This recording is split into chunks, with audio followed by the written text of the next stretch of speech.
hasta hace 5 años, de encontrar ADN en el sedimento, pues era una quimera. Ya no te hace falta el fósil, ahora a veces decimos, bueno, que nos quedamos sin trabajo. Los neandertales eran los auténticos europeos, estaban adaptados a todos los ecosistemas europeos.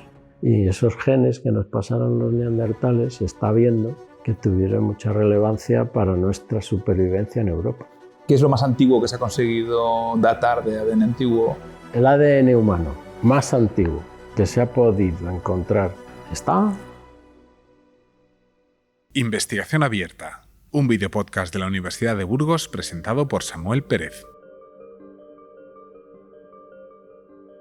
Hoy vamos a hablar con José Miguel Carretero.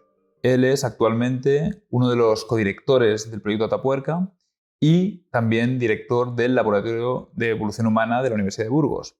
Lleva prácticamente toda su carrera profesional ligado al proyecto Atapuerca de una u otra manera y también estuvo en el nacimiento de ese laboratorio aquí en la Universidad de Burgos que lleva colaborando ya decenas de años con este proyecto.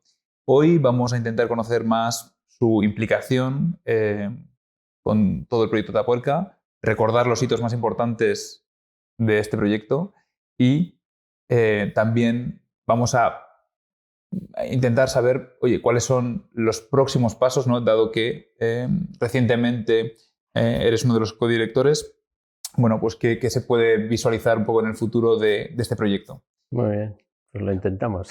Bienvenido, gracias por... Nada, gracias a vosotros por invitarme. Y bueno, lo dicho, para empezar, para cualquier persona que le pueda sonar Atapuerca, que yo creo que en España es todo el mundo, ¿no? Pero sabemos un poco de su importancia, pero por recordar brevemente, ¿cuál sería un poco esos rasgos tan diferenciales de Atapuerca? ¿Por qué es tan importante a nivel mundial para entender la evolución humana? ¿Por qué Burgos se ha convertido, ¿no?, de esa manera en una especie de, bueno, en la capital de la evolución humana? ¿Y qué grandes hitos tiene? Bueno, la verdad es que me lo pones difícil, porque definir a Atapuerca brevemente, como digo cuando voy de visita, digo, bueno, ¿cuántas horas tienes? Porque claro, son muchas cosas. En principio, bueno, Atapuerca es un lugar súper especial, no solo por la cantidad de cosas sobre la prehistoria que contiene, sino por la calidad y la abundancia de registros. Eso ya pues, le da una dimensión que en otros sitios pues, no se aúna todo ese compendio, ¿no?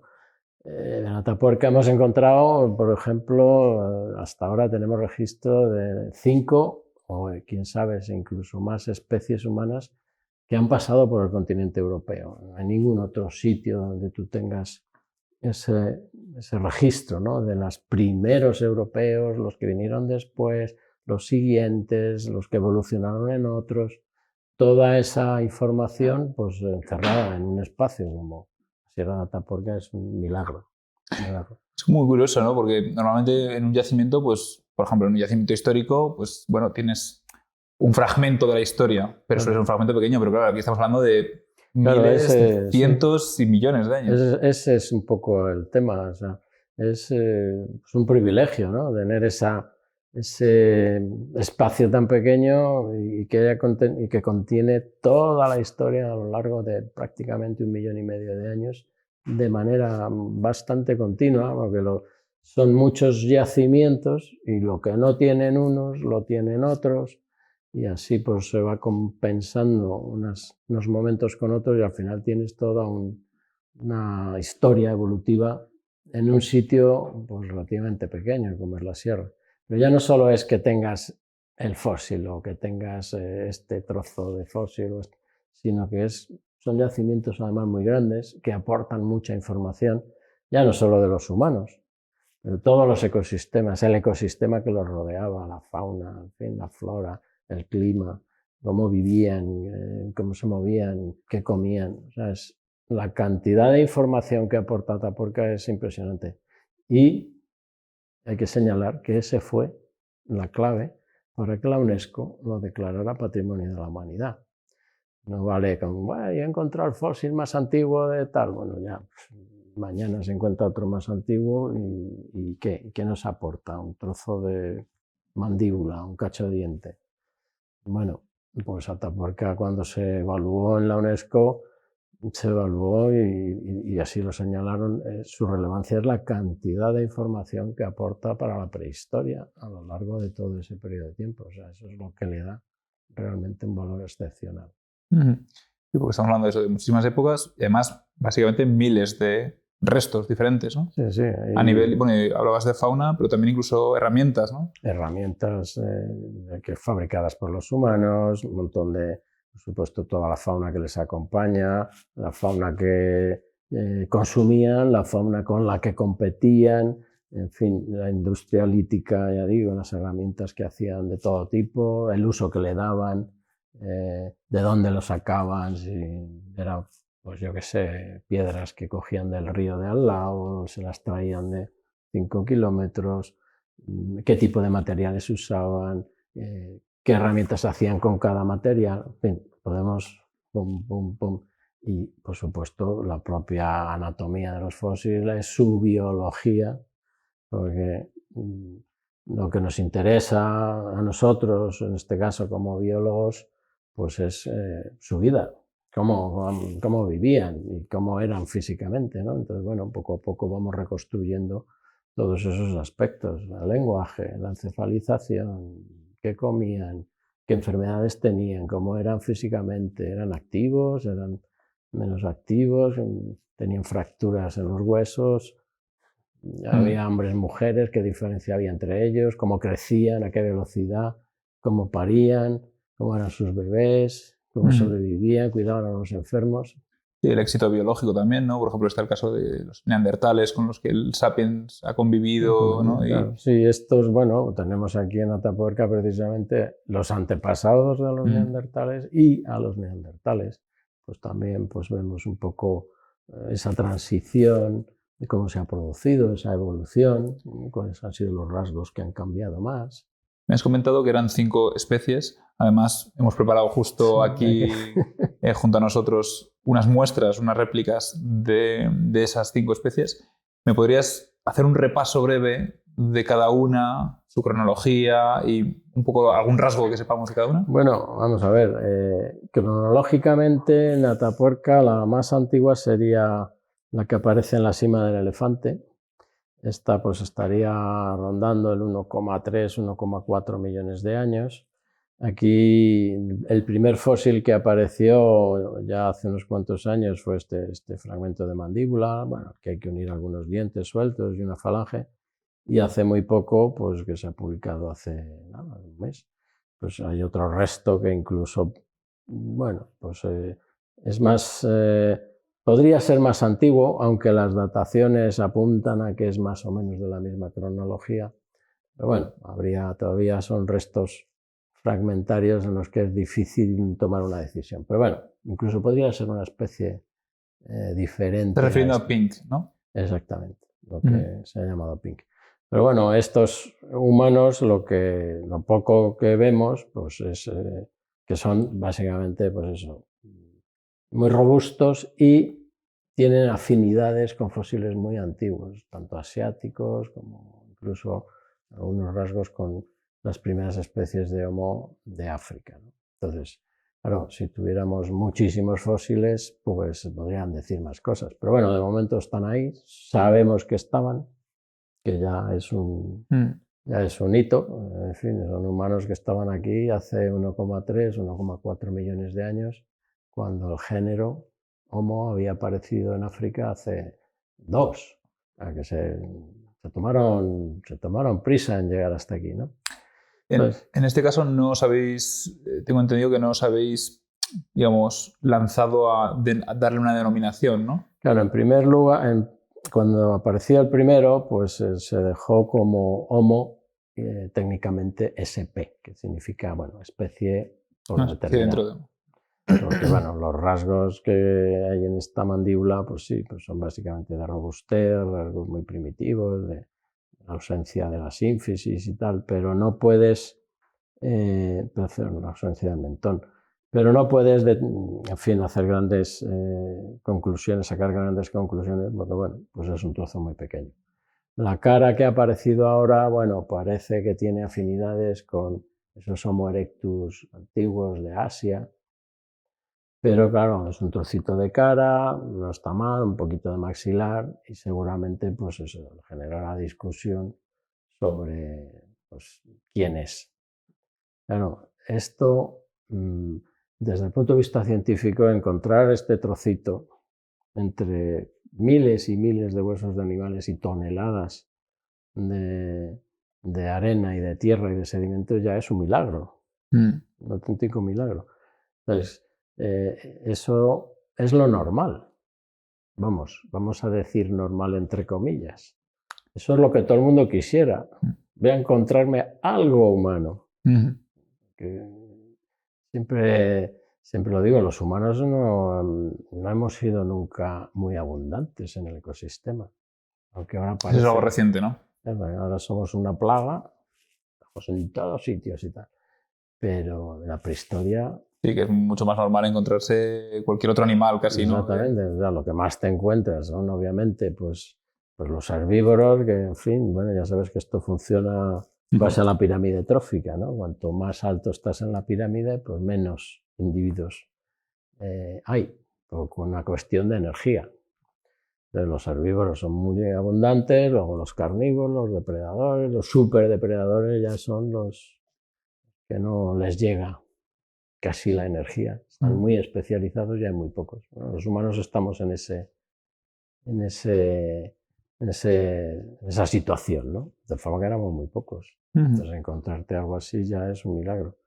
Pero, bueno, tiene la cosa de que en fin, son fósiles que atestiguan presencia humana, pero te quedas como...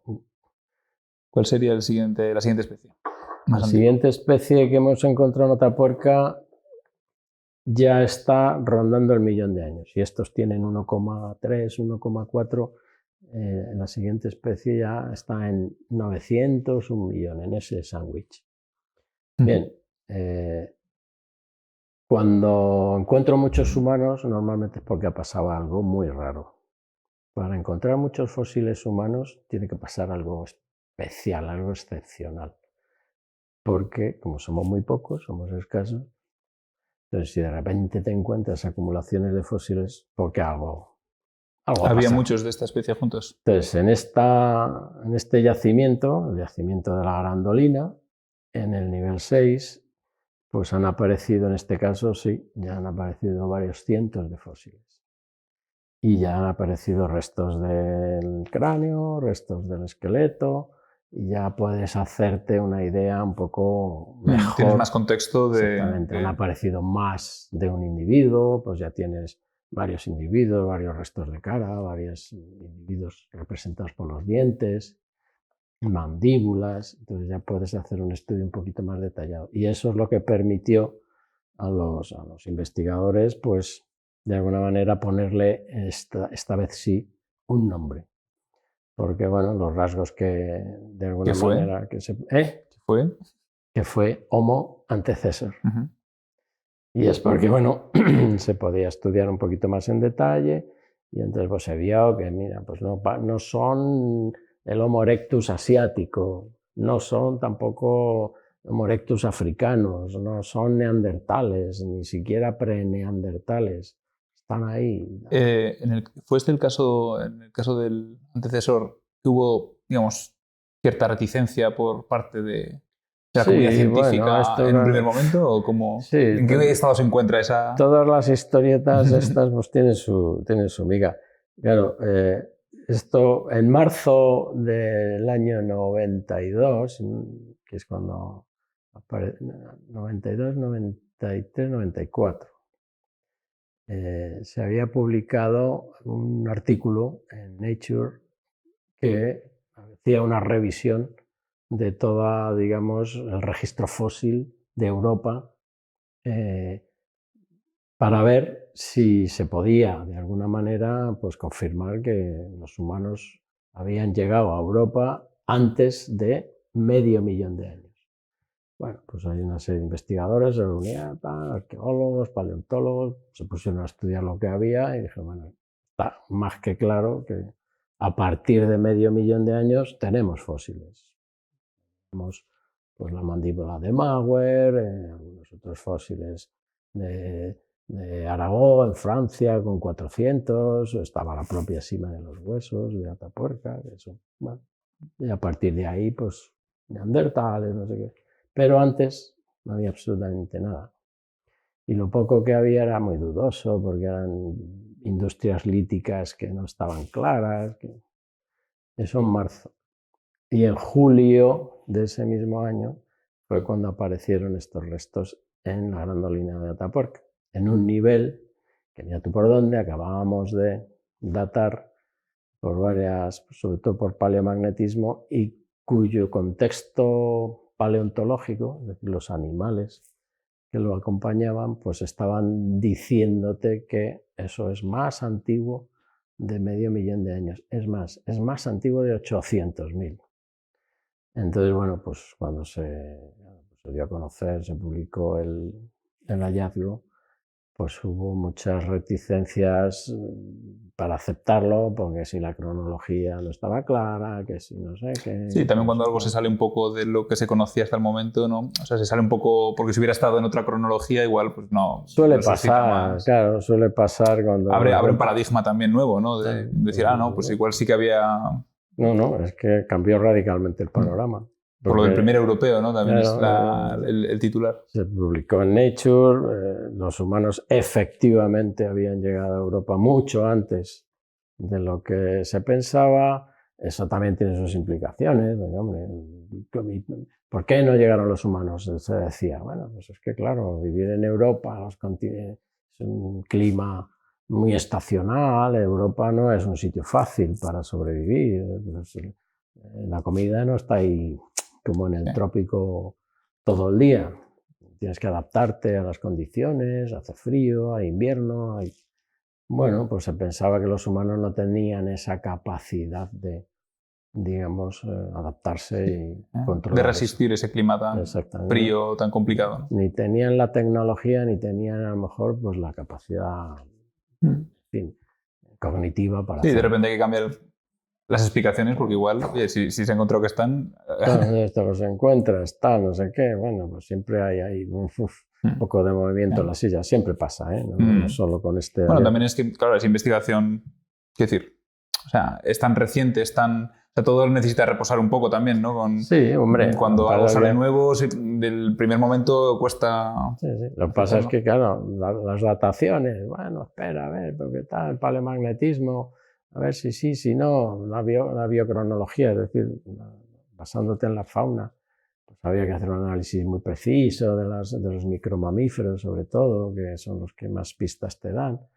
Claro, todo eso se ha ido, digamos, avanzando, aquilatando, comprobando, ya no solamente pues, una técnica de datación, es que se han aplicado todas las posibles. Todas las posibles se han aplicado. Es más, los geocronólogos están encantados de venir a Atapuerca, porque tienen allí toda una serie de capas y dicen, ¿tú con qué datas? Pues yo, mira, yo hago SRA, pues yo hago cosmogénito, a ver si nos da lo mismo. Y entonces pueden contrastar y comparar y ajustar sus técnicas, ¿no? Y todo eso se ha hecho y todo apunta sin ninguna duda, ¿no? Ya la cronología está muy clara. Y encima, pues en vez de tener un trocito de mandíbula o un trocito de cara, resulta que tienes restos de 11 individuos. No están enteros, pero bueno, pues lo suficiente como para comparar y ponerles un nombre, Homo antecesor. Y encima, pues eso, son el fruto de algo especial, en este caso el canibalismo. Porque pues estos 11 individuos habían sido consumidos por otros humanos, pues han quedado ahí sus restos esparcidos y tirados por el suelo. ¿Y los 11 eran víctimas del canibalismo? Los 11, y además son 11 individuos con un perfil de edad muy concreto, porque prácticamente pues todos son, no todos, hay 2 adultos solo, pero el resto son todos niños. Pues hay niños de 5, niños de 4, de 11, de 10, 12. Están todos en ese rango de la niñez y la preadolescencia. Y los 2 adultos que están reconocidos, algunos incluso por algún resto del esqueleto, pues son pequeñitos. Y eso, bueno, nos inclina a pensar que pueden ser mujeres. Bueno, de momento Pero bueno, si tienes niños y mujeres, pues claro, uno piensa en un superdepredador y que es más fácil cazar, una cría o un adulto grande. Pues obviamente las crías o los individuos más pequeños son mucho más fáciles de cazar. No sabemos lo que pasó, no tenemos ni idea de lo que pasó, pero bueno, ahí está. Sí, pero claro, o sea, en este caso estás hablando de canibalismo. O sea, que fueron Canibalismo, de su propia especie. vamos ¿no? a ver, hay dos tipos de canibalismo. Bueno, en fin, se pueden agrupar en dos grandes bloques, que sería el canibalismo que llamamos gastronómico, es decir, para Suena muy comer. fino, no sé. Exactamente, sí. Y el ¿Pero qué quiere decir? gastronómico, pues quiere decir que tú pues, practicas canibalismo para comer, ¿no? Porque luego hay otro tipo de canibalismo que se puede interpretar como ritual. Determinados rituales donde puedes consumir ciertas partes del cuerpo y tal. Entonces, dentro del gastronómico, además, podríamos distinguir como dos grandes bloques también, si quieres, el que un poco haces a la desesperada. Ya, en fin, tenemos el famoso ejemplo de la película de los Andes. En fin, Sí, cuando no tienes ninguna otra opción, igual no hay ya alimento en tu entorno. Claro, digo, bueno, ya me como lo que me echen. Ya te puedes practicar el canibalismo. O puede ser un canibalismo parte del repertorio. Canibalismo, o simplemente que cazas humanos o miembros de tu especie o de tu género, lo que quieras, pues como cazas potros y ciervos. Sí, porque es otra opción, digamos, simplemente. Y de hecho, como estos fósiles humanos están en el mismo nivel en donde están los humanos, está lleno de fósiles de ciervos, de caballos y de otras presas. ¿Esas otras presas tienen marcas Tienen de ser comidos igualmente, también o de haber sido? Y estos están... Pues serás un animal más, ¿no? De la dieta. No están en un sitio especial, no tienen un tratamiento distinto y no están aislados, no están solos. A lo mejor te encuentras solo los humanos y ningún resto de nada y dices, bueno, pues a lo mejor es que pasaban hambre los pobres. Pero bueno, tienen ahí a los caballos y a los ciervos. Claro que descartaría un poco esa cosa de no tenía ninguna otra opción, ¿no? Claro, entonces lo que pensamos es, bueno, pues es un canibalismo bueno, pues eso, de que los humanos en realidad siempre hemos practicado canibalismo, esta especie y todas las demás, incluyendo la nuestra, y además, bueno, somos una especie muy, digamos, muy adaptada a comer de todo, lo cual es una gran ventaja evolutiva. Porque consumir casi lo que en cualquier cosa, pues te da muchas ventajas, ¿no? Ser omnívoro y consumir vegetales, animales, insectos, me da igual, lo que sea, me lo como. También creo que como especie tenemos cierta fama, o al menos hoy en día, de ser muy sociales, grupales y, bueno, de defender mucho nuestro grupo, aunque luego igual eso es precisamente lo que nos hace también a veces matarnos con otros grupos, ¿no? Sí, bueno, eso es, claro, es una característica del ser humano. El ser humano no es nada aislado. O sea, somos una especie que como individuo no valemos un pimiento. No somos capaces ni de sobrevivir ahí 3 noches. Lo nuestro es el grupo. No somos en eso exclusivos dentro de los mamíferos, somos primates sociales. Dentro de los primates, que ya es un grupo bastante, en fin, social, pues nuestra familia zoológica, tanto los chimpancés como los gorilas, como nosotros, por ejemplo, pues estamos muy especializados en el tema social y los humanos, pues más si quieres todavía. O sea, es nuestra gran ventaja, ¿no? Pero bueno, social quiere decir que te mueves en un grupo concreto de individuos que compite como grupo con otros grupos de la misma especie que quieren lo mismo que tú. Claro, lo preguntaba un poco, claro, por precisamente, digamos, en este caso del canibalismo, vuestras hipótesis quizás son difíciles, ¿no? De hacer hipótesis con tampoco una información, bueno, pues que ya no puedes meterte en la historia exactamente de cómo pudo pasar las cosas, ¿no? Pero se plantea la hipótesis de si se está haciendo canibalismo en el grupo propio o respecto a otro grupo. Eso, sí, esa es, bueno, es una pregunta recurrente, pero ¿se los comieron son mismos amigos, sus parientes o eran otros que venían? Bueno, cabe pensar, en fin, que seguramente son grupos que compiten, están en el territorio y compiten por los recursos. Si eran la misma especie, no lo sabemos ni creo que lo podamos saber, incluso pues daría un poco igual, pero bueno, porque lo nuestro es competir a nivel de grupo, que es otra forma de competir y de evolucionar, ¿no? La ventaja está en lo que hace el grupo. Entonces, pues seguramente pues algún otro grupo de individuos que por lo que fuera, pues o pilló a estos solos mientras los más grandes del grupo consumido pues estaban cazando donde fuera, estaban por ahí y pillaron a estos ahí un poco, digamos, indefensos y se los zamparon. Todavía hay algunas cosillas que hay que pulir porque es importante saber si esto ocurrió en un momento solo o se alargaba a lo largo del tiempo. Hay algunas evidencias que apuntan a que ha pasado varias veces, que no cogieron a los 11 individuos al mismo día y se los comieron, sino que Ha sido una cosa más recurrente en el tiempo. Pero bueno, eso siempre es difícil de aquilatar, hay que afinar mucho con los niveles arqueológicos, estás muy seguro de la distancia que hay entre uno y otro, en fin. ¿Cuál sería el siguiente? Ya que estamos... Bueno, sí. Vamos a hacer un repaso rápido, pero al final estamos entrando en... Ya te digo, vamos. En materia. Este Homo antecesor, el canibalizado, se supone que es un buen candidato para ser antepasado común de dos líneas evolutivas distintas, la que da lugar a los neandertales y la que da lugar a nosotros, al Homo sapiens.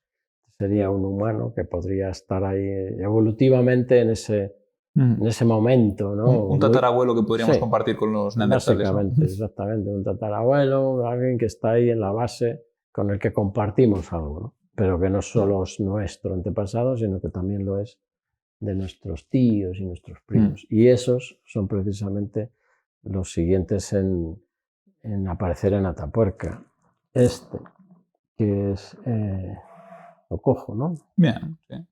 Este es el famoso cráneo 5 de la cima de los huesos, el famoso Miguelón, famoso en el mundo entero, pregúntale a todos los niños. El otro día estuve en el yacimiento con un chavalillo de 9 años. ¿Conoces a Miguelón? Hombre, claro. El que más ha triunfado, ¿no? Claro. Entonces, bueno, pues esta especie, digamos que sería la siguiente que encontramos en Atapuerca, que tiene unos 430, 450.000 años. Es una especie que, bueno, es un poco más antigua. Los primeros de esta especie podrían estar ahí rondando a lo mejor los 500.000. Y bueno, pues es una especie que es directamente antepasada de la siguiente, que son los neandertales. De esta especie de Homo heidelbergensis, Atapuerca es especialmente, en fin, brutal. Rica en restos. Porque uno de los yacimientos de la sierra es la cima de los huesos, que es donde hemos encontrado los restos de 29 individuos de esta especie. También pues mezclados, rotos, estamos reconstruyendo y estamos pegando poco a poco todos sus huesos, etc. Pero bueno, pues algunos de ellos están muy bien conservados, como ves, y apareció pues este cráneo 5 junto a otro que es el cráneo 4. Y bueno, pues claro, cuando los restos aparecen completos, pues te dan ya una información pues mucho más relevante, ¿no? Ya puedes comparar mucho mejor y tal. Y bueno, básicamente, pues esto, si queremos resumirlo rápidamente, podemos decir que esto es como una especie de ¿qué te diría yo?, de truco de la naturaleza para confundirnos. Porque es una cara, un maxilar, mandíbula, toda esta parte de adelante, del torus frontal, todo esto es como un neandertal, básicamente. No lo podríamos distinguir casi. Pero si nos lo encontráramos Si por te la lo calle... encontraras por aquí cortado, ¿O cortado? si yo me encontrara, casi que diría que es un neandertal, directamente. Por un poquito más antiguo, más primitivo, pero bueno, como un neandertal. Mientras que si me encuentro solo esta otra parte, diría, bueno, esto es todo menos un neandertal. La parte del cráneo que envuelve el cerebro, ¿no? Esto es lo que llamamos el neurocráneo y a esto es lo que llamamos esplacnocráneo, ¿no? Bueno, pues esto es una cara neandertal pegada a un cráneo, pues no neandertal, mucho más primitivo, vamos, que comparte morfologías pues, con humanos más antiguos, como los Homo erectus, etc. ¿Menos capacidad cerebral también o no? No. Similar, pero Poquita es más la más. morfología, el tipo de forma, digamos. Exactamente. Simplemente es un cráneo pues, que es mucho más redondeado, pues, con una serie de características muy singulares, en las apófisis mastoides o en el occipital, tal, pero así, para que la gente lo entienda bien, eso, pues, coge de aquí para adelante es un neandertal, de aquí para atrás no. Bueno, eso es lo que confirma, obviamente, que está en la línea de ser un neandertal. ¿Qué han hecho los neandertales? Modificar toda la parte de atrás. Bueno, la evolución les ha hecho que, bueno, pues toda esta parte que en estos todavía es primitiva, pues acabe siendo un neandertal, que es ese que tenemos ahí. Este es el neandertal. ¿Qué diferencias así a simple vista pues, son las más importantes? Si te fijas, no sé, claro, es más difícil de ver, pero si te fijas en la forma del cráneo, y eso que este no es de los... Pero bueno, es un cráneo que es mucho más alargado, con forma de pelota de rugby, casi. Estos, suelo decir, bueno, esto es como un balón de fútbol. Esto, en cambio, es una pelota de rugby. Tienen toda esta parte del occipital mucho más abultada y con una pequeña depresión aquí, que aquí está incipiente. Entonces, bueno, tienen las mastoides mucho más pequeñitas. Entonces, es un cráneo que en términos morfológicos pues se puede distinguir muy bien de estos. En cambio, si me voy a la cara, pues bueno, ya tengo muchos rasgos en común, ¿no? La proyección del torus, su continuidad, la proyección de la cara, la proyección del propio maxilar. Bueno, en eso se parecen mucho más. Entonces, bueno, pues es el antepasado y el descendiente de esa línea europea. De los neandertales también en Atapuerca y restos. Quiero decir, digo, que se ha encontrado de neandertales. Entonces no se han encontrado huesos en abundancia de momento. Pero igual te cojo este porque me está dando miedo que se te caiga. A ver, vamos a dejarlo por aquí. Sí, que se ha encontrado de los neandertales. Entonces en neandertales ahora mismo estamos excavando con posibilidades de encontrar restos, 2 yacimientos, 3 en realidad. Lo que pasa es que 2 se llaman casi igual.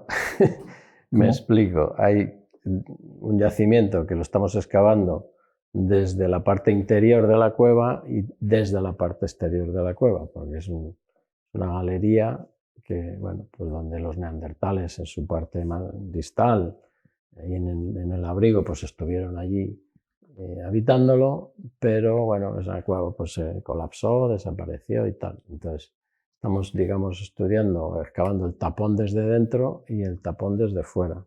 ¿Pero porque lo de fuera antiguamente fue una cueva cubierta o no? Bueno, las cuevas, vamos a ver, una galería de una cueva pues, puede tener muchas morfologías en su parte final, pero bueno, puede ser simplemente una galería que se derrumba, o puede ser una surgencia de estas de agua, que en fin, al final el agua baja hacia abajo, en fin, según baja el nivel freático y queda abandonada, en fin, puede tener muchas morfologías. Y es ahí, pues tú cuando ves una cueva al final, pues es porque se ha roto, o ha llegado, o ha salido, el karst pues ha acabado, digamos, saliendo la galería a un valle o a una ladera y bueno, pues se abre al exterior. Entonces, bueno, pues esos sitios son los que sueles ocupar, los que los animales utilizan. Entonces, y tal. ¿Pero ha aparecido algún resto ya o estáis esperando? Entonces, han aparecido en el yacimiento de estatuas, que ya digo, hay 2, estatuas interior y estatuas exterior, que el de interior lo empezamos hace ya por lo menos 10 años o más, y el de exterior unos pocos menos. Pero bueno, son yacimientos relacionados con los neandertales. Allí ha aparecido una falange de neandertal y de momento huesos, poco más. Lo que sí que hay es mucha industria lítica. Y es más, como Atapuerca es así y la tecnología avanza que se mata, pues resulta que sabemos, tenemos la confirmación de que ha habido 5 individuos neandertales viviendo por allí, porque hemos encontrado su ADN en el sedimento. O sea, ADN suelto sin un fósil concreto. Ya no te hace falta el fósil. Ahora a veces decimos, bueno, que nos quedamos sin trabajo. Porque claro, coges un sedimento, claro, tiene que ser, digamos, sedimentos que estén bien conservados o que no hayan sufrido demasiadas alteraciones. Es decir, los de cueva, básicamente. Sedimentos de interior de cueva. Pero, ¿y un sedimento elegido, vamos a decir, al azar? O sea, sí de cueva y tal, pero quiero decir, o que tenía algún rasgo especial para pensar que pudiera tener ADN. Bueno, vamos a ver, no es que tuviera un rasgo especial, es que hasta hace 5 años de encontrar ADN en el sedimento, claro, pues era una quimera. Bueno, yo acabo de descubrir esto, no la primera vez que hubo... Hombre, eso sí que es cierto que se habían encontrado pues cosas que se habían hecho en la Antártida, en hielo y tal, en testigos de hielo. Ahí sí que pues había ya gente trabajando en encontrar ADN antiguo en esos registros, pero el ir a una cueva y bueno, voy a coger un poco de tierra y a ver qué sale, qué ADN sale aquí. Y con suerte te digo los que estuvieron viviendo aquí y de qué especie eran. Pero eso pues, es una quimera hasta hace nada. Bueno, pues como en este yacimiento las condiciones de conservación y de temperatura, humedad son tan constantes dentro de la cueva, pues se ha podido hacer. El ADN antiguo, bueno, como ya estás diciendo, es una técnica que está revolucionando, ¿no? El panorama. Demasiado, está revolucionando demasiado. Demasiado rápido. ¿No? Ya cualquiera le sigue. ¿Y hasta qué, vamos a decir, qué es lo más antiguo que se ha conseguido datar de ADN antiguo? Y, es decir, ¿hasta cuándo? Porque entiendo, claro, los ADNs antiguos, lo que tengo entendido es que están muy deteriorados, ¿no? Y cuesta, digamos, secuenciarlos. Sí, vamos a ver, ahora mismo no te sabría decir cuál es el más antiguo. Creo que hay por ahí ADN de algunos caballos, algunos mamíferos que sí que se han conseguido ADN, incluso, en fin, me atrevería a decir que de algunos millones de años. Pero, claro, pues en humanos, para encontrar ADN humano antiguo, pues claro, tienes que tirar de estos fósiles y no es fácil que se conserve. Por ejemplo, en este caso de que... Entonces, el ADN humano más antiguo que se ha podido encontrar y, en fin, decir algo sobre él, está en Atapuerca. Y no es el de los neandertales, que también es antiguo, sino el de sus antepasados. El de los Heidelbergensis de la cima de los huesos. En este yacimiento es donde el equipo del Max Planck, Svante Pavo y Matthias Meyer, pues consiguieron extraer el ADN de estos humanos que, sí que me gusta siempre señalar, utilizaron la técnica que puso a punto Cristina Valdiosera, que es una compañera nuestra. Ha pasado por aquí justo. Pues, bueno, Cristina fue la que en realidad puso a punto esa técnica para encontrar pequeños fragmentos de pares de bases. ¿Y ella dónde lo hizo? En Atapuerca. ¿Y en qué yacimiento? En la cima de los huesos.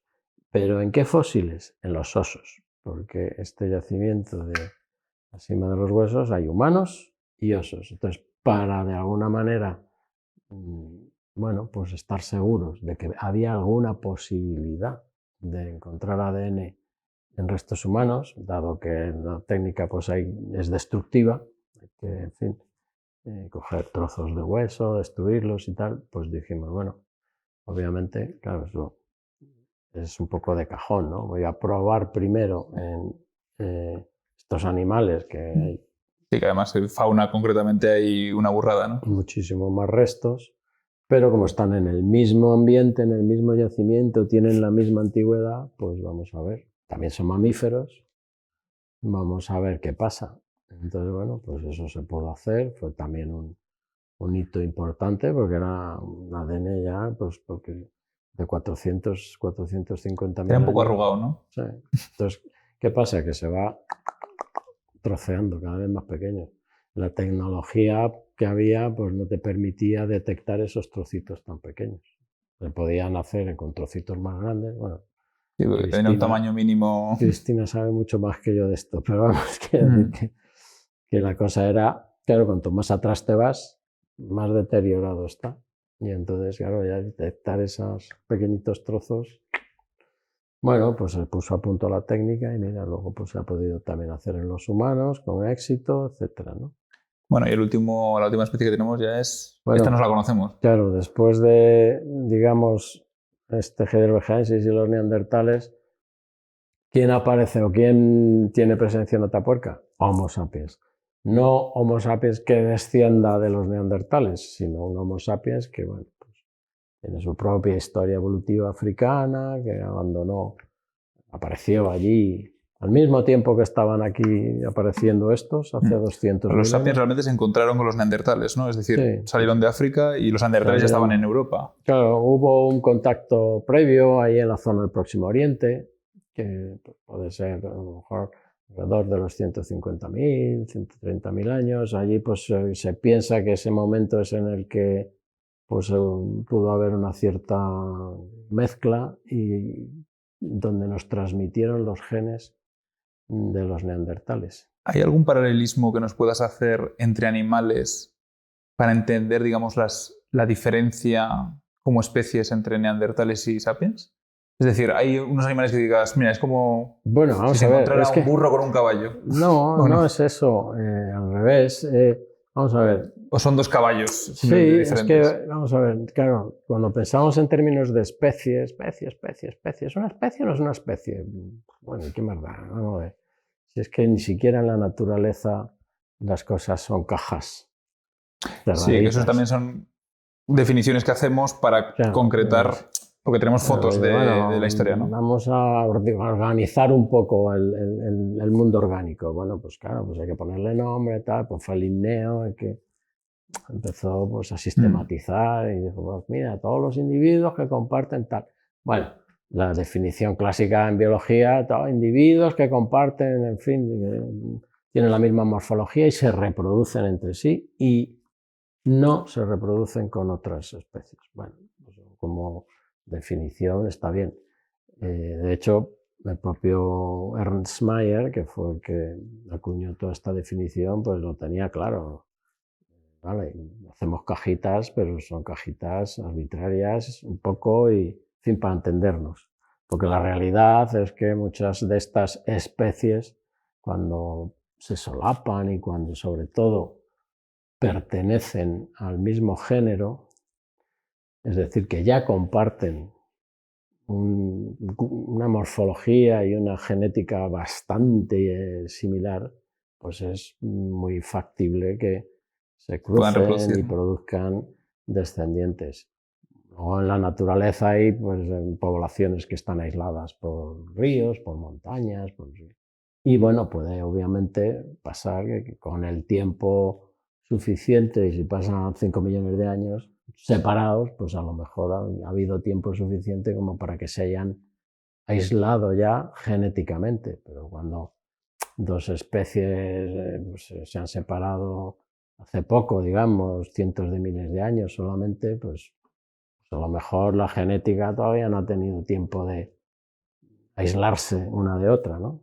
Entonces es relativamente frecuente que se produzcan este tipo de cruzamientos entre algo que, bueno, pues sí, son poblaciones distintas, morfológicamente distintos, seguramente su comportamiento es diferente, pero, bueno... Aún así pudieron... Son muy similares, o sea, bueno, tú ves un neandertal o ellos a nosotros nos dirán que tíos más raros y tal, pero bueno, somos humanos. Tampoco tan diferentes, ¿no? Claro, no estaban... De hecho, bueno, la cultura neandertal en los últimos años creo que han aparecido muchas más evidencias, ¿no? de Sí, sí. De una cultura que... Mucho más sofisticados de lo que pensábamos, muy parecidos a nosotros en muchos aspectos, tecnológicamente, y eso desde el punto de vista de su comportamiento, su mundo social. Bueno, pues obviamente habría diferencias como, bueno, te puedes encontrar entre distintos grupos humanos hoy día. Claro, eso no quita pues para que, bueno, pues pudieran haber tenido sus escarceos, teniendo en cuenta además que nuestro comportamiento sexual como humanos es muy singular y muy, digamos, con mucha tendencia al sexo, pues sí, somos, ¿qué le vamos a hacer? Somos una especie, vamos, súper sexual. Sí. Es una de nuestras grandes también adaptaciones. Y eso, bueno, pues seguramente estos humanos tan próximos a nosotros, pues serían un poco... Bueno, el caso es que en ese... Promiscuos, es Sí, lo que estás diciendo. bueno, sí, sí. Vamos, que nos gusta el sexo. Es que eso van los genes, ¿no? Y además es importante que nos guste. Porque eso socialmente... Ayuda a la supervivencia de la especie, ¿no? Bueno, eso ha generado todo, alrededor del sexo, pues se genera todo un comportamiento de relaciones entre los individuos de la especie, relaciones que pueden ser más restringidas a unos pocos individuos o a una pareja, o relaciones más promiscuas o más grupales, pero el sexo es el pegamento de las relaciones entre los primates, tiene mucha importancia. Esto es otra historia, pero bueno. No, parece una historia interesante también. Pero vamos, el caso es que sí, pues ahí nos cruzamos con ellos y cuidado, tiene su miga, porque esos genes que nos pasaron los neandertales han tenido un papel crucial en nuestra historia evolutiva, porque los neandertales eran los auténticos europeos. Estaban adaptados a todos los ecosistemas europeos, tanto desde el punto de vista climático como desde el punto de vista, por ejemplo, de las enfermedades o los parásitos que te puedas encontrar en los ecosistemas europeos, etc. Estaban adaptados a estos climas estacionales. El sapiens, ¿no? El sapiens venía de África, de un clima tropical.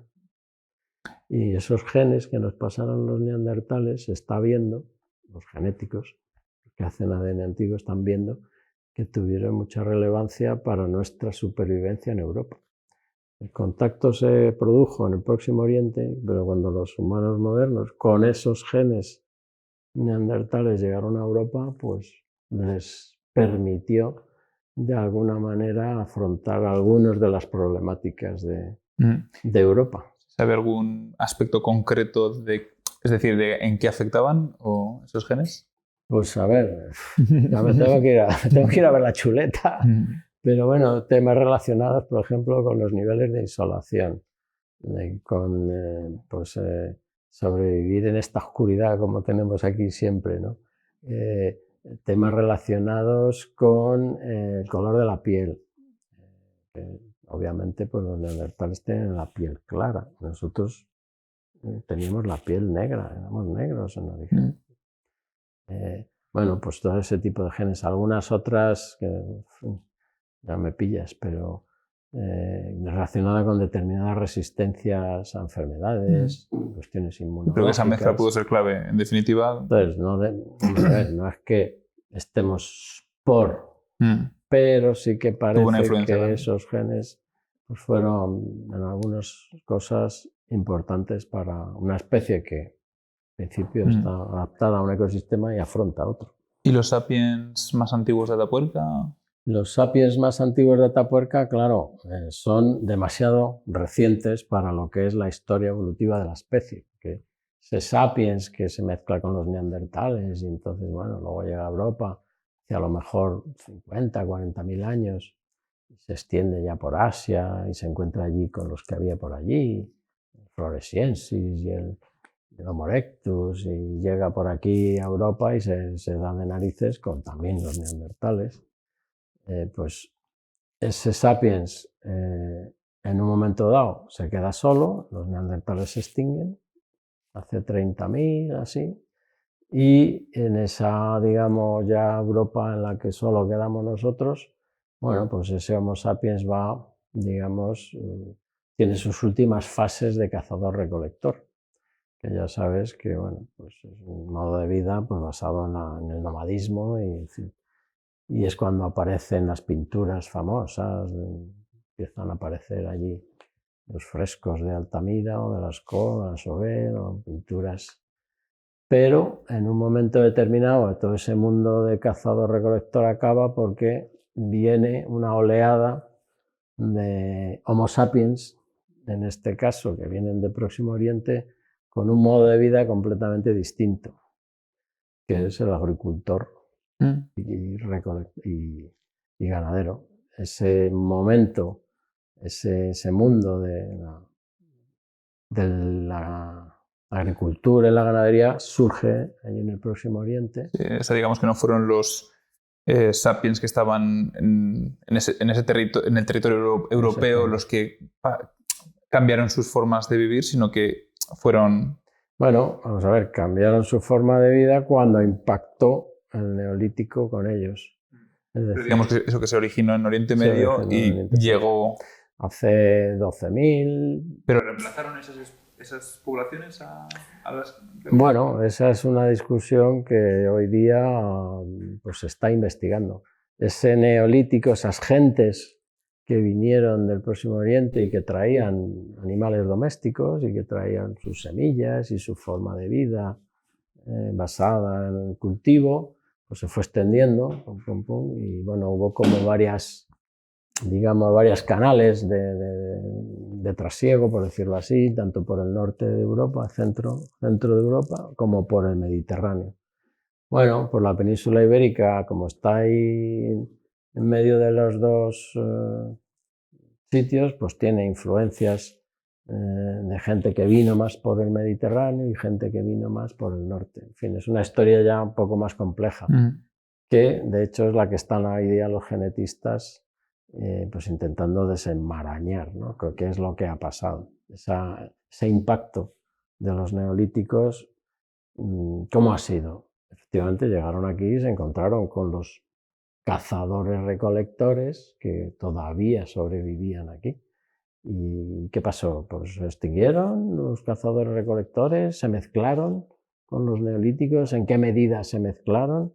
El caso es que, bueno, esto se está ahora investigando y, bueno, pues obviamente sí que parece que hubo ahí una mezcla. No fue una cosa de estas de que llegan unos y se extinguen los otros, hubo pues, su absorción, pero bueno, esas poblaciones cazadoras recolectoras pues fueron adoptando el modo de vida neolítico. Y esos primeros neolíticos que en principio se extienden por sobre todo en las costas de la península, pues van penetrando poco a poco al interior. Y en Atapuerca, en algunos yacimientos, de momento estamos excavando 2, pues registramos precisamente algunos de los primeros neolíticos que habitaron en la meseta. Y a partir de ahí, pues los que vinieron después y todas las poblaciones que se han ido sucediendo. Que también eso es otra historia apasionante, donde Atapuerca también está teniendo un papel relevante con estos yacimientos que te digo, porque tienen, como están en cueva, pues le pasa un poco lo que al resto, están muy bien conservados y son muy continuos. Pero bueno, esto nos podemos estar hablando otras 6 horas. En el Laboratorio de la Evolución Humana de aquí de la Universidad de Burgos lleváis ya muchos años investigando, ampliando, digamos, los campos en los que tratáis y las técnicas que utilizáis. Creo que entre otras cosas, por ejemplo, en los últimos años, bueno, aparte del ADN antiguo que nos has mencionado, también se usa los isótopos, ¿no? Que es una cosa que cada vez, al menos en estos temas, está sonando más como una técnica para conseguir más información. Y nada, quería que me contaras un poco, digamos eso, de vuestro laboratorio, cuál es vuestro potencial, vuestros puntos fuertes y, digamos, en qué investigaciones estás más orgulloso de haber participado o haber aportado. Bueno, todas las investigaciones son son interesantes y dado el esfuerzo que hay que hacer, porque esa es otra cosa que normalmente no se pone sobre la mesa, ¿no? Vas a publicar un paper, no sé qué bonito, qué tal. Bueno, ya, pero es que a lo mejor hay 10 años de trabajo detrás. Entonces, en la Universidad de Burgos, que hemos empezado prácticamente de la nada, porque cuando nos incorporamos, Carlos, mi compañero Carlos de Prehistoria y yo, pues no había nada directamente. También la Universidad de Burgos, para quien no lo sepa, es joven. Es muy joven, sí. En los 90 es cuando... Está haciendo ahora empezó. 30 años, poco más. O sea que pues cuando se crea la universidad se liga un poco al proyecto y nos incorporamos 2 personas y a partir de ahí pues vamos un poco empezando a montar, pues, en mi caso, pues un equipo alrededor de lo que es la paleontología o la paleobiología, vamos a llamarlo así, ¿no? Y entonces, bueno, pues hoy día, pues después de todo este tiempo, en fin, contando con el apoyo de la universidad, que siempre ha tenido en eso pues mucho que ver, porque es Atapuerca, evolución humana, pues siempre lo ha tomado como una de las líneas principales de desarrollo, y eso, pues bueno, pues hay que agradecérselo a los equipos de gobierno que han pasado por la universidad. Pues ahora mismo somos 18 personas hoy día, no todos fijos, pero bueno, ya tenemos un grupo de 5 profesores asentados, más gente que está haciendo la tesis, los predoc, gente que viene de postdoc, en fin, investigadores de proyectos. O sea que... Bueno, estamos también precisamente en un aula del máster de evolución humana, ¿no? Exactamente. Que también ahí salen relaciones, digamos, con nuevos investigadores también, entiendo. Claro, porque está la universidad, aparte de hacer el esfuerzo, digamos, de investigación, ha hecho también un esfuerzo y juega un papel importante en la parte académica, porque tiene el máster en evolución humana, es un máster interuniversitario con la Complutense y con Alcalá, y tiene un doctorado también interuniversitario, en este caso con Alcalá y con Oviedo.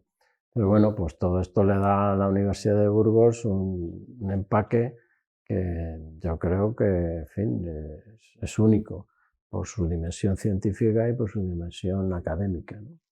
Entonces, bueno, ahora mismo pues estamos en un momento dulce, vamos a llamarlo así, porque ya digo, pues ahí estamos consolidados 5 personas, pero hay gente que está haciendo su tesis, ya se han hecho otras muchas, hay gente que quiere venir aquí a investigar con nosotros. Bueno, pues es el momento de dar otra vez otro empujón e intentar porque toda esta estructura pues, se mantenga lo mejor posible, que podamos seguir haciendo cosas. Tenemos varias líneas de investigación en la universidad que son muy interesantes porque trabajamos con geoarqueólogos, trabajamos con gente que hace genética, por ejemplo, como Cristina, gente que hace isótopos, como Colin Smith, o arqueólogos que estudian los materiales del neolítico y del bronce, la industria lítica, no sé qué, paleontólogos que estudian esa fauna, antropólogos que estamos estudiando restos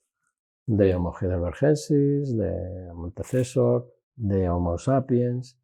Es decir, que tenemos ahí un compendio de gente que está tocando distintos palos dentro de lo que es el proyecto.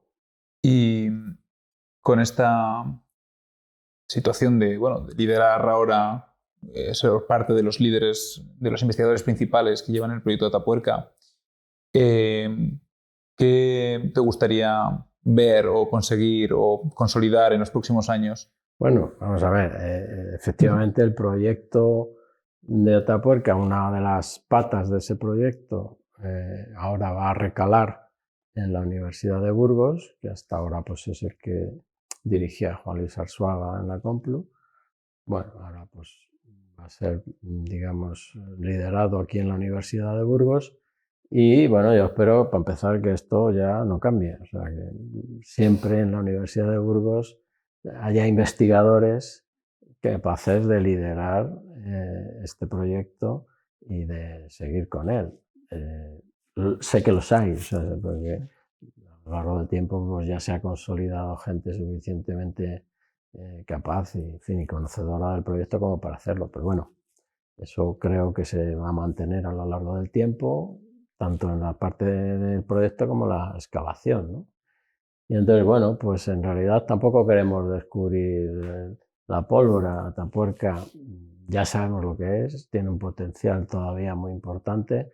Hay yacimientos que ni siquiera hemos tocado y se podrían empezar a excavar. Bueno, hay trabajo para futuras generaciones. Material de sobra, ¿no? Sí, vamos, ya con lo que tenemos, yo ya con lo que tengo ya tengo bastante de aquí a que me jubile. Porque ya hay... Pero bueno, ¿qué tenemos en mente? Bueno, pues obviamente los yacimientos que están en marcha, pues seguir hacia adelante.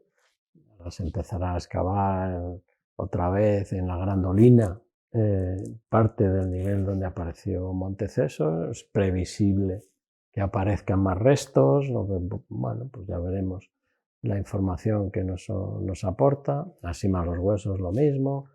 En estatuas esperamos encontrar más restos humanos. Hay otros yacimientos que podemos empezar a excavar y que, bueno, pues seguramente también nos darán un registro importante. Toda la parte moderna, esta del Neolítico, el Holoceno, pues el yacimiento del Portalón es gigantesco. Estamos excavando un trocito de nada si lo comparamos con el tamaño real de esa ocupación. Bueno, pues ahí merecerá la pena intentar ampliar para ver otros sectores. En fin, ¿qué pretendemos? Pues seguir aportando, digamos, información sobre la vida de todos estos humanos, desde los más modernos o desde el Homo sapiens hasta los más antiguos. Ese privilegio pues difícil de conseguir en un mismo sitio, o sea, tener el privilegio de poder estudiar fósiles de 1 millón de años, de 1 millón y pico y de hace 4.000 años y entrar en todos esos debates y polémicas, vamos. Como estudiante, ¿tú querías estudiar evolución humana o te lo encontraste por las circunstancias de la vida? Como siempre, pues vas descubriendo las cosas. Yo lo que tenía en su día claro es que quería hacer biología. Mi familia son todos economistas y abogados, que es lo que, bueno, pues se suele decir que tenía más salidas, ¿no? Yo era como una especie, mi padre me miraba, el pobre, y me decía, ¿pero qué es eso de la vida? Bueno, eras el artista de la familia, pero por la ciencia, ¿no? Exactamente. Como buen padre y como buena madre, pues tenían que apoyar lo que sus hijos decidieran. Y bueno, pues dentro de la carrera de biología, pues siempre te gustan muchas cosas, pero bueno, tuve la oportunidad de conocer y dar, en fin, en sus últimos años de docencia, a don Bermudo Meléndez, que era uno de los grandes paleontólogos españoles. Y bueno, pues su forma de contar las cosas, pues enseguida nos fascinaba, ¿no? Bueno, pues eso te abre un poco el gusanillo, empiezas a indagar, bueno, tal, no sé qué, empiezas a interesarte por el pasado, por la evolución, por qué estamos aquí, cuáles han sido los pasos que se han dado. La sorpresa de decir, bueno, que, en fin, cómo es el proceso evolutivo, azaroso, estamos aquí igual que no podíamos no estar, en fin. Entonces, bueno, pues ese interés a mí se me despertó pues en tercero de carrera y entonces, bueno, pues el cuarto y el quinto pues ya intenté buscar un poco pues asignaturas relacionadas con la paleontología, la evolución, etc. Y bueno, cuando acabé la carrera pues tuve también la suerte de que coincidí allí pues con Juan Luis Arzuaga, que estaba también empezando, bueno, ya llevaba años dando clase, pero bueno, estaba allí pues empezando un poco con Atapuerca, con Emiliano Aguirre y con Bermúdez de Castro y tal. Pues allí a base de toc, toc, toc, hola, vengo a dar la plasta, y que te miran así y dicen, pero tú estás loco. Pero bueno, pues a base de insistir, pues ya conseguí un poco entrar en la dinámica del proyecto, de venir a la excavación y un poco empezar a participar. O sea, tú dices que llamabas, o sea, ibas como porque te apasionaba el tema, entiendo. Sí, pues como... O sea, aparecías por ahí, vamos, ¿no? como se ha hecho toda la vida. Me gusta, no sé qué, voy a ver al profesor de bioquímica o al de fisiología. A ver en qué puedo colaborar, ¿no? Hola, ¿qué puedo hacer? Esto me gusta. Pues a lo mejor te dicen, pues siéntate ahí, ponte a lavar tubos, o ponte a muestrear aquí, o yo qué sé, o simplemente ponte a lavar huesos. Bueno, pues así se empieza. Bueno, en ese momento, ¿quién te iba a decir todo lo que ibas a dar a Atapuerca y que ibas a estar incluso de uno de los directores del Ha proyecto? sido todo, bueno, pues una experiencia, claro, digna de contarse, pero bueno, eso ya, en todo caso, bueno, pues es ese proceso de que entras con entusiasmo como joven y, bueno, nunca sabes lo que va a pasar, peleas por las becas, ni qué va a ser de mí, dónde me voy a colocar, si me la dan, si no me la dan, pedir por aquí, pedir por allá. Bueno, vas teniendo, pues en mi caso, esa suerte de conseguir una beca predoc, que es muy importante, porque te abre un poco ya el panorama de poder, bueno, al menos tengo 4 años para investigar, tienes que luego pedir postdocs, en fin, el camino no es fácil, vamos a decirlo claramente. Está bien, pero te tiene que gustar mucho, porque si no es muy difícil. Vamos a decirlo claramente, o sea, en España la carrera científica no es nada ni fácil ni muchas veces gratificante. O sea, no, ¿Gratificante en el sentido intrínseco o de no, que en el no se te sentido gratifica exteriormente? socialmente, yo, en fin, no sé, la ciencia cada vez tiene más, digamos, más detractores, en el sentido que hay muchos movimientos de estos que intentan desprestigiar la ciencia, ¿no? Por cuestiones ideológicas. Y Sí, pero entonces, bueno, yo no sé, mi visión más bien es que son más vocales y se les ven más hoy en día porque las redes lo permiten, vamos a decir, por ejemplo, ¿no? sí, eso. Pero yo personalmente siento que hay más defensores de la ciencia Hombre, sí. cada vez que menos, Todavía no sé. no estamos a nivel de otros países Sí, pero supuestamente modernos. ves ciertas amenazas, digamos, o ciertas Pero bueno, nubes lo negras. estás viendo en otros sitios. Y entonces, pues ya lo sabes, cuando las barbas del vecino veas pelar. Bueno, en fin, la ciencia obviamente tiene un papel súper importante en el futuro de la sociedad y del mundo, obviamente. Pero bueno, esa carrera científica, pues en España yo creo que se podría facilitar y se podría mejorar mucho. No solo por cuestiones de inversión, sino también por una cuestión un poco de mimar a la gente que está haciendo ese esfuerzo y que, bueno, pues hacer una tesis no es nada fácil y abrirte paso en el mundo tan competitivo, pues tampoco. Bueno, pues yo creo que eso hay que mimarlo y hay que ponerlo en valor y hay que financiar para que toda esa gente joven que quiere investigar pues tenga al menos la oportunidad de intentarlo de una manera, digamos, bien, ¿no? Sólida, ¿no? Sí, con Exactamente. posibilidades, con una posible Ya, carrera, ¿no? muchas más becas, más contratos, tanto pre-doc como post-doc, que no sea todo tan difícil, tan difícil. Bueno, yo me sorprendo muchas veces de que haya jóvenes que vengan a nosotros, tanto desde el máster como tal, oye, que quiero hacer de evolución humana, que esto me encanta, que tal. Bueno, Pero bueno, ya, pero tú te has planteado, tú ahora te pones como tu padre, ¿no? claro, dices, ¿Y las no, salidas? pero fíjate, es que claro, tú empiezas a investigar de predoc, puedes estar a lo mejor con 40 años o más, todavía pensando si te vas a consolidar, si vas a encontrar una estabilidad. O sea, prácticamente es terrorífico. Y claro, es que con esas edades tú tendrás tu novia, te querrás casar, querrás tener tus hijos, y siempre en la inestabilidad, siempre en el ya veremos, siempre en el, bueno, sí, tienes 4 años, 3 años, 2 años, y luego, Sí, que es muy provisional todo, ¿no? No, bueno, no está estabilizado. así hasta los 40 me parece una tragedia, sinceramente. O sea, que no te sabría decir cómo hay que cambiar el sistema, pero sé que ¿Qué se podría hacer? habría que mejorar el tema de las expectativas y la carrera científica como tal. Me decías antes, siento desvelarlo, pero que que no te quedan muchos años para jubilarte, no sabes cuántos, no sabes cuántos exactamente, ¿no? Pero bueno, que está ahí en el horizonte. Ya para terminar, que, bueno, o sea, llevas toda la vida investigando, trabajando en estas cosas, con todo lo duro que tiene, como nos estás comentando.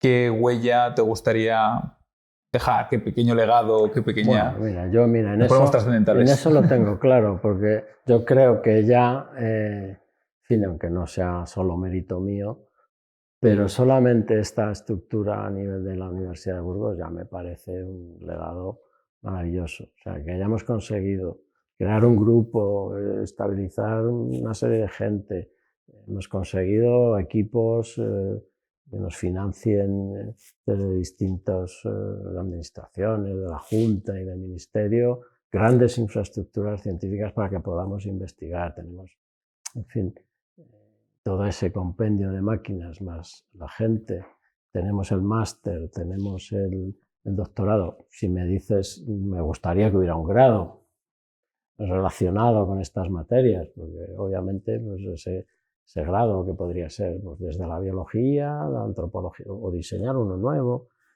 pues daría todavía más vidilla y más futuro a la Universidad de Burgos.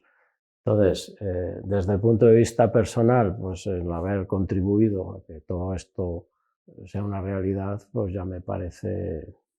¿Estás satisfecho? Yo estoy satisfecho. Luego, desde el punto de vista científico, pues obviamente haber contribuido a encontrar y desvelar algunos de los misterios de estos humanos que, en fin, pues es hacerles hablar de alguna manera, pues también me parece que, bueno, pues dentro de mi pequeña aportación y mi granito de arena, pues ahí está toda esa investigación, ¿no?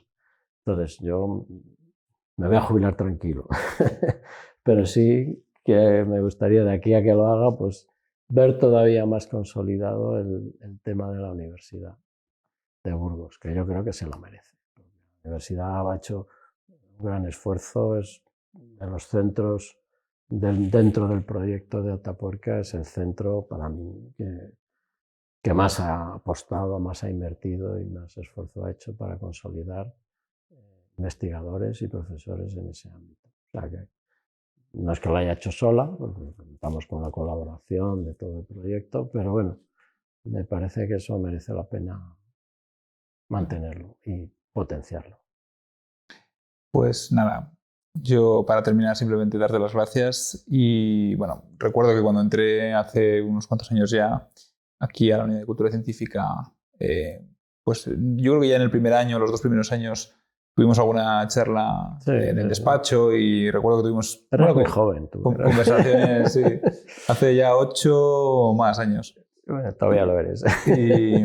Y nada, simplemente que recuerdo que teníamos algunas conversaciones y que yo recuerdo que salí de alguna de esas conversaciones diciendo, qué pena no haber grabado esta conversación, bueno. Porque me habías contado cosas de evolución y digo, esto, cosas que no conocía y muy, muy interesantes. Así que en esta ocasión me alegro de que la hayamos grabado. Bueno, pues así que muchísimas gracias por aceptar esta entrevista. Yo encantado y muchísimas gracias a vosotros. Y, en fin, hasta que me volváis a convocar. Hasta la próxima. Venga, muchas gracias. Gracias. Gracias por escuchar este programa. Si has llegado hasta aquí, te invitamos a compartirlo con alguien a quien le pueda interesar.